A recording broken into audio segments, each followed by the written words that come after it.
In this problem, we're going to be plotting points in the rectangular coordinate system, or the xy plane.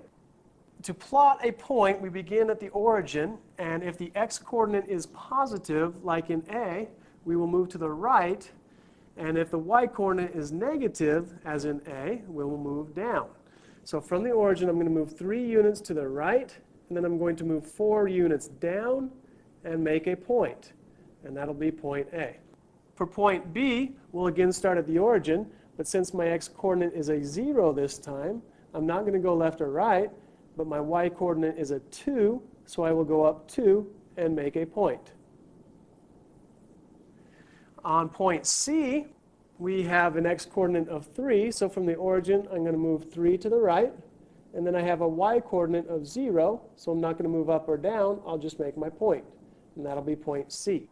Point D has an x-coordinate of 2, so I'm going to move 2 to the right, and then it has a y-coordinate of 1, so I'll move 1 unit up, and that'll be my point D. Point E, starting from the origin, has an x-coordinate of -1, so I'll move to the left 1 unit, and then I will also move down 4 units because my y-coordinate is -4.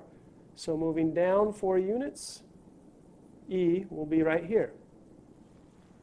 The last point, F, starting from the origin, I will move to the left 3 units, 1, 2, 3, because it was a -3. And then I will also move up 5 units because my y-coordinate is a 5. So that's my point F. Now the second part of this problem, once we have these points graphed, is to find out which quadrant these points lay in or what axes they lie on. So remembering that this is quadrant 1, and this is quadrant 2, and this is quadrant 3, and this one is quadrant 4. It's clear to see that point D is in quadrant 1, point F is in quadrant 2, point E is in quadrant 3, and point A is in quadrant 4. However, points C and B do not lie in any quadrants. C is on the x-axis, and B is on the y-axis.